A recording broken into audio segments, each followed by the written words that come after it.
Guys, prince and family directed by Binto Stephen. പുള്ളിയുടെ first പടമാണ്.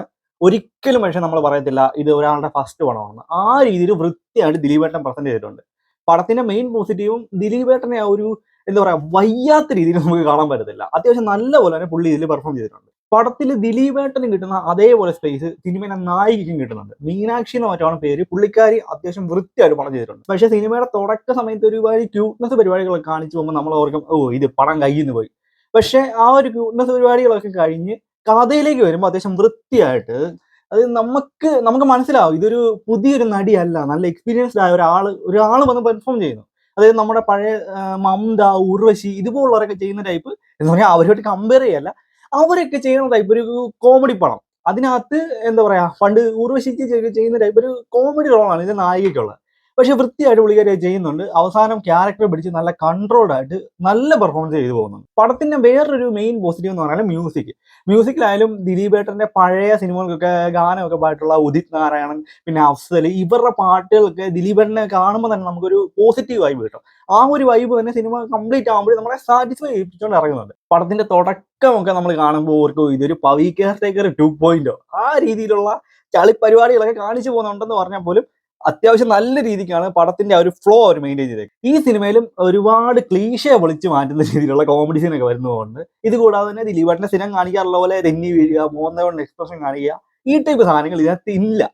അതാണ് സിനിമയുടെ ഏറ്റവും വലിയ പോസിറ്റീവ്. സിനിമയിൽ വേറൊരു നല്ല ക്യാരക്ടർ ചെയ്തേക്കുന്നത് ബിന്ദു മണിക്ക്. ദിലീപേട്ടൻ്റെ അമ്മയായിട്ടാണ് വന്നിരിക്കുന്നത്. പുള്ളിക്കാരും വൃത്തിയായിട്ട് ചെയ്തിട്ടുണ്ട്. പിന്നെ ഒരു ഡൗട്ട് തോന്നിയത് എന്തിന്റെ ധ്യാൻ ശ്രീനിവാസനെ ഇത് കാസ്റ്റ് ചെയ്തെന്ന്. ധ്യാൻ ഓൾറെഡി ഒരു ലോഡ് പടങ്ങൾ ചെയ്തുകൊണ്ടിരിക്കുന്ന ടൈമില് ചുമ്മാ അതുവഴിയായിട്ട് പാസ് ചെയ്തപ്പോൾ ചെയ്ത റോള് പോലെയാണ് ഇത് തോന്നിയത്.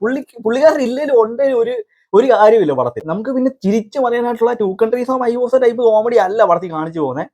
എന്നാൽ പോലും എവിടൊക്കെയോ എനിക്കൊരു ടു കൺട്രീസ് വൈബ് തോന്നിയിട്ടുണ്ട്. അത് പടം കാണുമ്പോൾ തന്നെ നിങ്ങൾക്ക് മനസ്സിലാവും. കൂടുതൽ പറഞ്ഞാൽ സ്പോയിലർ ആയിപ്പോൾ.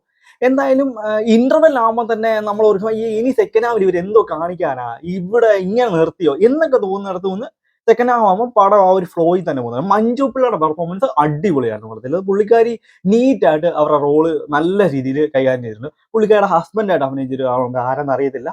അദ്ദേഹം അടിപൊളി പെർഫോമൻസ് ആയിരുന്നു പടത്തിൽ കാണിച്ചത്. സ്റ്റോറിയിലേക്ക് വന്നാൽ ഒരു അവിവാഹിതനായ ഒരാള് വീട്ടിലെ മെയിൻ റോള് പുള്ളിക്കാണ്. പുള്ളിക്കാരൻ്റെ അനിയന്മാർ രണ്ടാളും കല്യാണം കഴിച്ചു, പുള്ളിക്ക് കല്യാണം നടക്കുന്നില്ല. ഇങ്ങനെ ഒരു കോമഡി രീതിയിൽ ഇങ്ങനെ പോയിട്ട് പുള്ളിയുടെ കല്യാണം നടക്കുന്നു. ആ കല്യാണം മുതലാണ് കഥ മാറി തുടങ്ങുന്നത്. പടത്തിന്റെ പേര് പോലെ തന്നെ പ്രിൻസ് ആൻഡ് ഫാമിലി. ആ പ്രിൻസ് ആയ നമ്മുടെ ദിലീപേട്ടന്റെ ആ ഒരു ഫാമിലിയും ഉള്ള ആ ഒരു കൊച്ചു കൊച്ചു കോമഡികളും അങ്ങനെയുള്ള കുറച്ച് ഇമോഷണൽ സീനുകളും എല്ലാം വെച്ചാണ് പടം പോകുന്നത്. അതിൽ ഒരുപാട് എന്താ പറയാ ഇന്നത്തെ കാലത്ത് അത്യാവശ്യം പ്രസക്തമായ ഒരു കണ്ടന്റ് ആണ് പടത്തിൽ എടുത്തു വെച്ചേക്കുന്നത് എന്നുള്ളതും നോട്ടീസ് ചെയ്യേണ്ട ഒരു കാര്യമാണ്. ശരിക്കും പറഞ്ഞാൽ ഇതൊരു ദിലീപേട്ടന്റെ ഒരു വൻ കംബാക്ക് എന്നൊന്നും പറയാൻ പറ്റുമെന്ന് തോന്നുന്നില്ല. ബോക്സ് ഓഫീസിൽ അത്ര വലിയ ഫിഗറുകൾ ഉണ്ടാവാൻ ചാൻസ് ഇല്ല. എന്നാൽ പോലും റീസെന്റ് ആയിട്ട് വന്ന ദിലീപേട്ടൻ സിനിമകളിൽ ഏറ്റവും ബെസ്റ്റ് പടം ഇത് തന്നെയാണ്. പിന്നെ എടുത്തു പറയേണ്ട ഒരു കാര്യം, ഞാൻ പോയി തിയേറ്ററിലാണെന്ന് അറിയില്ല, ദിലീപേട്ടന്റെ ഫാൻസ് അവര് ഭയങ്കര സപ്പോർട്ടായിരുന്നു. അതായത് പുള്ളിക്കാരൻ ഇത്രയധികം ബോക്സ് ഓഫീസിൽ താഴെ നിൽക്കുമ്പോൾ പോലും പുള്ളിയുടെ ഫാൻസ് കൊടുക്കുന്ന ഒരു സപ്പോർട്ട് അത് എടുത്തു പറയേണ്ട ഒരു കാര്യമായിരുന്നു. മറ്റു പല നടന്മാർക്ക് ഇതുപോലെ ഫാൻസ് നിലനിൽക്കുമെന്നവനും അറിയത്തില്ല.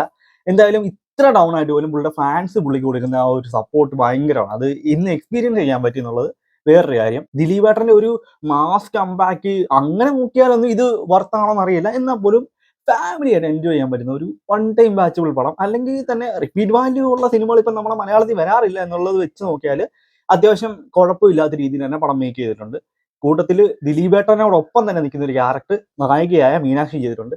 പുള്ളിക്കാരി നല്ല പെർഫോമൻസ് ചെയ്തിട്ടുണ്ട്. ഇന്റർവെല്ലിൽ വരെ ഒരു വെറുപ്പിക്കലായി മാറുമോ എന്നൊക്കെ നമ്മൾ ചിന്തിക്കുക. അതായത് ശ്രദ്ധയൊക്കെ ചെയ്യാറുള്ള ഒരു ലൗഡ് പെർഫോമൻസ്. അതായത് നമ്മുടെ ഷെർലക് ടോംസ് എന്ന സിനിമയിലൊക്കെ ശ്രദ്ധ ചെയ്ത അതേ ടൈപ്പ് ഒരു ക്യാരക്ടർ പോലെയാണ് തുടക്കത്തിൽ കാണിച്ചു പോകുന്നത്.